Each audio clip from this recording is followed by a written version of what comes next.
Bringing manufacturing back to America, creating high-wage jobs, was one of our campaign promises and themes, and it resonated with everybody. It was really something what happened. States that hadn't been won in many, many years they came over to our fold. A lot of it had to do with the jobs and other reasons, but jobs. And I'm delivering on everything that we've said.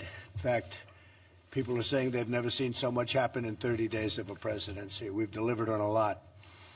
And I think Mark can explain, and Mark can probably say some of the things we're doing for the auto industry. We're going to be doing that for many of the industries. As you know, the United States lost 1/3 of our manufacturing jobs since NAFTA.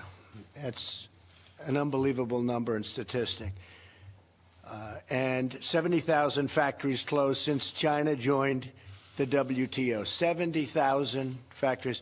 So when I used to give that statistic, I used to talk about it, and I always thought it was a typo. I said, it has to be a typo. I tell Wilbur, that can't be right. 70,000. Think of it, 70,000 factories. So you say, what are we doing? My administration's policies and regulatory reform, tax reform, trade policies will return significant manufacturing jobs to our country. Everything's going to be based on bringing our jobs back, the good jobs, the real jobs. They've left, and they're coming back. They have to come back. You've already seen companies such as Intel, Ford, Mark has been great, GM, Walmart, Amgen, Amazon, Fiat. They came the other day. They're going to make a tremendous investment in the country.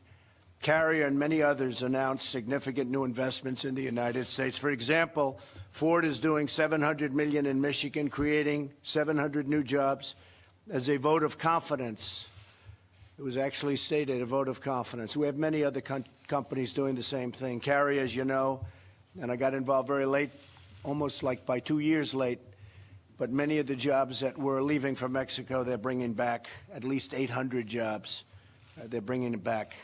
And they actually never got to leave. I have no idea what they did with the plant in Mexico, but we'll have to ask them because it was largely built. General Motors is investing $1 billion in U.S. plants, adding or keeping 7,000 jobs, and is going to be investing a lot more than that over the next fairly short period. Lockheed Martin has they've just announced 1,800 new jobs, and U.S. plants, we're doing a great job, and we started negotiating with them a little bit on the F-35. They've cut their price a little bit. Thank you very much. She's tough, but it worked out well, I think, for everybody. And I think I have to say this, Marilyn, you've gotten a lot of credit because what you did was the right thing, so we appreciate it.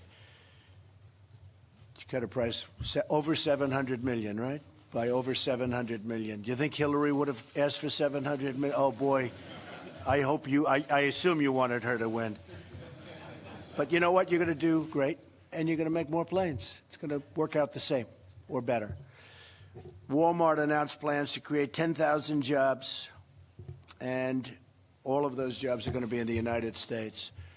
Sprint SoftBank is putting in $50 billion because of our election in the United States over the next 4 years to create 50,000 jobs. They've been terrific, by the way. And we have many others. Many of you are in the room, and you know exactly what I'm talking about. We have many, many other companies, and we're very happy.